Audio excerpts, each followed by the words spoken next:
Hello, my name is Jeremy Barnes, and today I'm going to be doing a review for Candyman, the new movie out in 2021.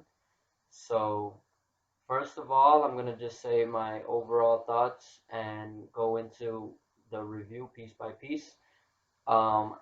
This will be a spoiler-free review, but at the end I will talk about some of the specific details that are spoilerish, but I'll let you know when that happens. So, first of all, I'm just gonna give the movie my rating. I'll do that at the beginning this time. Um, and I would say that I gave it a 7.5 out of 10 because I liked the movie, but I didn't love it. And I had never seen the original until literally this Thursday before I saw the new one on Sunday. And the first one I loved. I thought that was a phenomenal horror movie. Probably one of my favorite horror movies that I've seen. But the second one, in my opinion, doesn't really live up to the first one. I still enjoyed it. I think it's good, but it just didn't have the same effect on me that the original one did. That one was like super crazy, and I was like on the edge of my seat for a lot of it. This one, it wasn't as tense, I would say, and that kind of goes into my first point in the review itself. So the first section is the scare factor or shock factor. And I would say in this movie it was not strong. And for me personally, I prefer my horror movies to be scary, even if it's a slasher movie where it's just characters running from the killer. I think there's still cool ways to make that scary, but this is like kind of a slasher, kind of more than a slasher. But either way, it wasn't really scary to me, so that was a bit of a negative. And I would say that there were a couple of startling moments. Like, I'm not gonna say I did not jump or anything in my seat the entire time, but literally two startling moments in the movie, and I think they were both mainly just because of how loud they were, and that's what made me jump. But it wasn't necessarily scary, in my opinion, if you understand what I'm saying. Uh, but now I'm just gonna talk about the characters. Overall, I think they were okay, but I was expecting I was expecting them to be a little bit more interesting or nuanced than they were. So that was a bit of a negative for me. And that has nothing to do with the performances. I think the performances were great. Yahya Abdul-Mateen the second did a great job as Anthony McCoy, and Teyonah Parris, who a lot of you and I knew from WandaVision. She plays his girlfriend, Brianna, and she was also great. And then there were a few other characters in there as well. I don't think they really stood out as much, and the person who played the original Candyman does return in this one. The actor is Tony Todd, and he plays Daniel Robitaille. So all the actors did a great job. I would say the characters don't hit as much, mostly because of the writing itself. But the performances were great. So now I'm gonna go into the story, and this is something that I feel like wasn't really as strong and as focused in this movie. And the reason for that is because I feel like it wants to be a commentary on gentrification in Chicago, but I don't think that ever hits as the point of the movie. So it just becomes kind of an afterthought, even though it is kind of mentioned by word, actually saying gentrification or gentrify a few times throughout the movie. So for me, I don't know, it got a little bit distracting, I guess. But it doesn't seem to land that argument home by the end of the movie. Like it's not really about gentrification, but it kind of wants to be.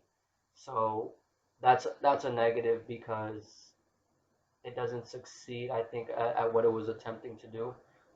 But as for the story itself, what it actually is, obviously it focuses on the main character, and the main character is Anthony, played by Yahya Abdul-Mateen. Um, I feel like it's cool as a connection to the first movie, but it doesn't stand as well on its own. I feel like a large part of that is just because I feel like the movie might have been a little bit too short. Like I would have been fine if it was even 15 minutes longer, maybe, but maybe even more than that. Because it actually, I don't know, the way that it ended, I just felt like I wasn't satisfied with the story by that point.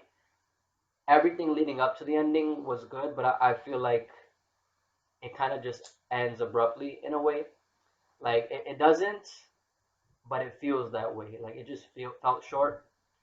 Um, and the original one is actually 10 minutes longer than this one, which is actually kind of rare in my experience, where a new movie, sequel, or remake of an older movie tends to be longer nowadays than it was then. Um, unless it was like a 3 hour movie in the past, but that was not the case with Candyman. So there's also a twist in the story near the end of it or at the end of the movie, and I didn't really like the twist. I don't think it made sense to me, so it was just kind of weird. But I'll talk about that a little bit later in the video, the specifics about that. But for now, I'm going to move on to the cinematography. And the cinematography is by far, hands down, my favorite part of the movie, and it was great. It was phenomenal. So I love the use of the camera both in still shots and in motion. And I would describe it as very artistic with the visuals, which is fitting for the movie because the main character, Anthony, is an artist. He's a painter, and that's kind of what draws him into the Candyman story. And that's similar to the first one. If you've watched it, you know that Helen Lyle, the main character in that one, was like writing a thesis, so she was like a writer. She seemed like to be in journalism. That seemed to be like her arc. She was a college student, and she was doing research and interviewing people in Cabrini Green, which is a neighborhood that both movies are set in. So this was cool that it changed from being like a writer in the arts to an actual visual artist. And Anthony's girlfriend is actually like a curator, so that's how they kind of know each other and interact in the movie. And since Cabrini Green has been gentrified in real life, obviously that's kind of one of the reasons why it is a topic in the movie.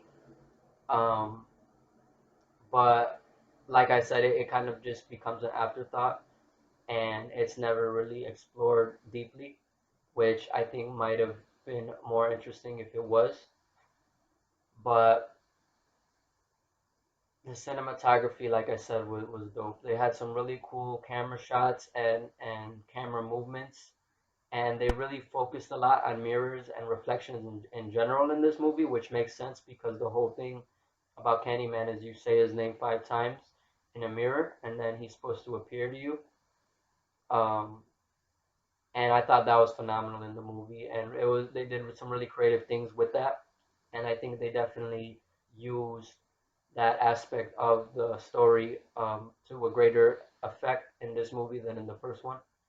So yeah, that was definitely my favorite part of it. The direction was great as well.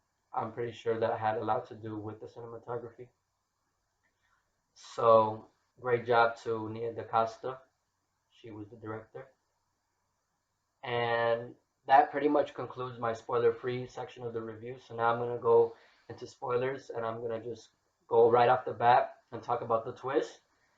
So the twist was that Burke, the guy that Anthony meets at the laundromat, he's the one that told him about Candyman for the first time. Like he heard about Helen Lyle and all the killings that they thought she did as Candyman, but he didn't know about Candyman himself until he goes and meets this guy. So this guy tells him a little bit more about the story, and that's when he gets really interested and he really dives into the art even more.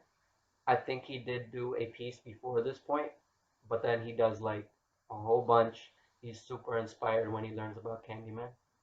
So the twist was that he actually wants to summon Candyman because the way I understood it, because of the gentrification. Like he feels like black people need Candyman because he'll, the way I interpreted it is because he'll drive out all of the white people that have gentrified the neighborhood. But I'm not sure if that was really what they were going for. But that like I said, that was my interpretation. Um, but I did get the sense that he didn't like what had happened to the neighborhood, Cabrini Green.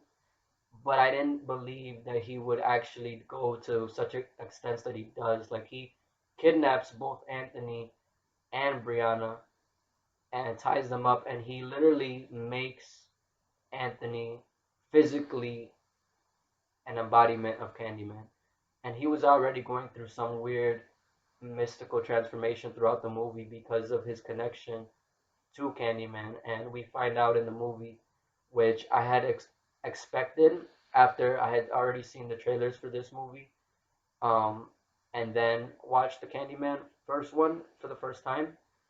There's a baby in there that he kidnaps for a large part of the movie.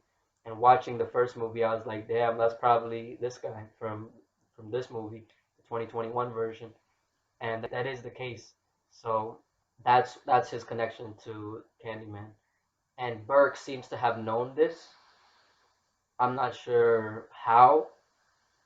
Maybe he just had a sense, but he was somebody who lived there at the same time that the first movie took place, and even before that, probably, um, because he was a kid and he had his own experience with Candyman himself.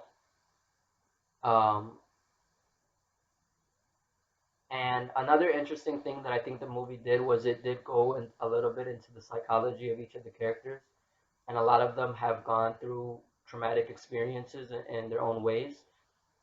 A few of them related to Candyman directly, but there's also some that are not.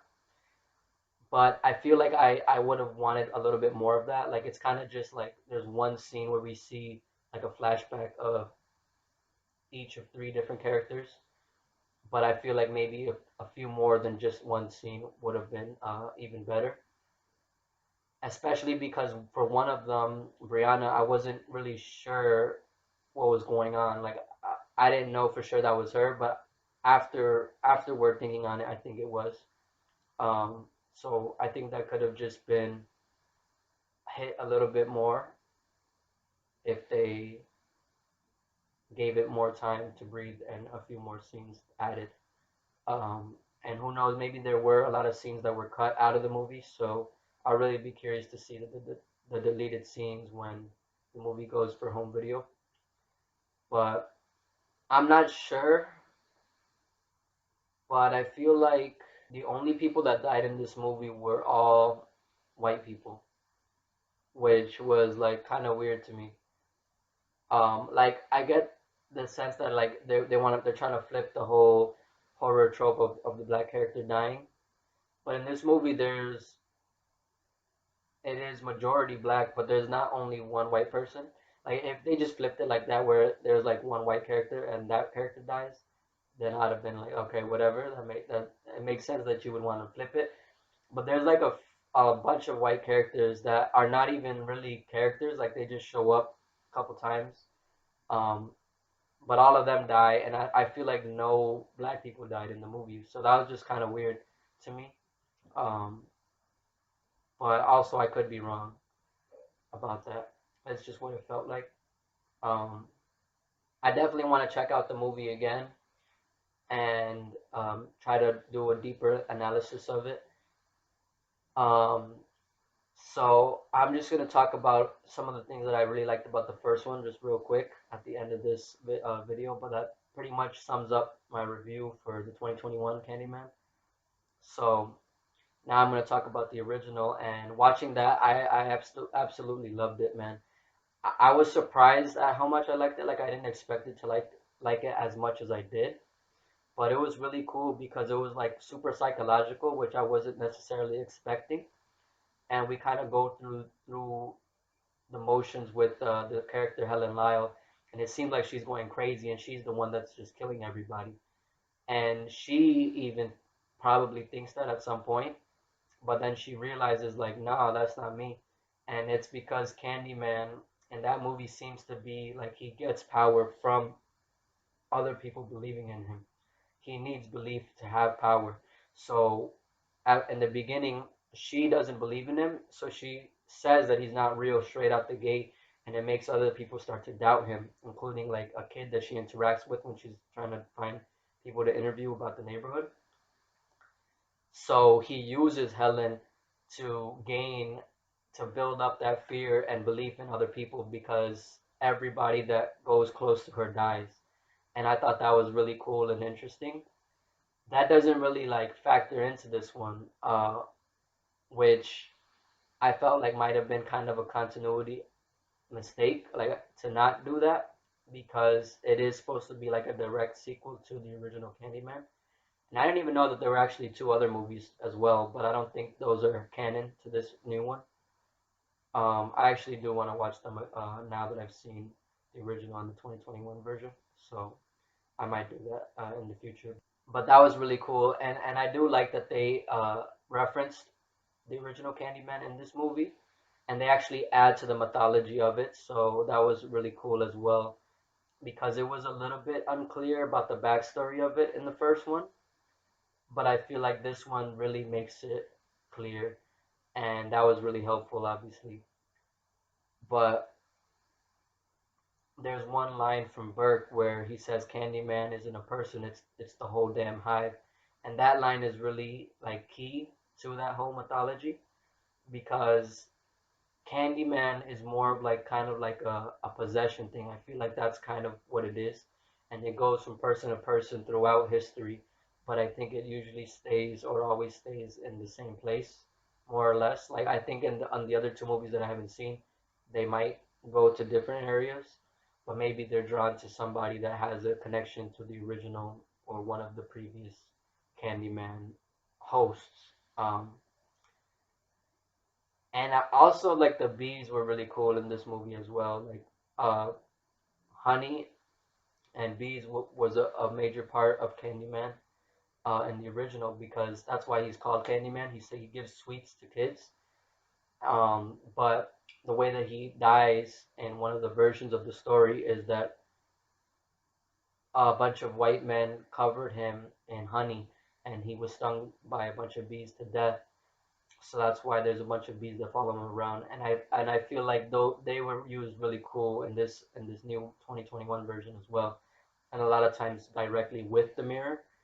And you definitely feel the production of Jordan Peele in his horror movies and in this one because he was a producer on this movie where it kind of has that like flip side element to it, like even the city and the credits in the beginning, all the logos for everybody that worked, all the companies that worked on the movie, everything's flipped and the city's upside down, which was really cool visually and really interesting, and it kind of ties with the whole mirror thing. So I thought that was really cool as well, and that ties into the whole like visual aspect that I really loved about the movie. And like Jordan Peele did that with Get Out, where it was like the sunken place or whatever. I think that's what it was called. And then obviously with Us, it was like literally flipped versions where there was people living on the bottom, and then you had the tethered version of you underneath. So that's kind of another thing that continued in this movie as well, even though he didn't direct it. But yeah, that was really cool. So I think that's all I'm gonna say. Overall, I did enjoy the movie. I liked it. I just had higher expectations than what the movie gave me. So I was just a little bit disappointed. So that might be why I might sound a little bit negative towards the movie. But I'm just gonna give my score out of 10 one more time, and it's a 7.5 out of 10. It might go up if I watch it again, but for now, that's what it is. So thank you for checking out my review. I'll catch you next time. Goodbye and peace.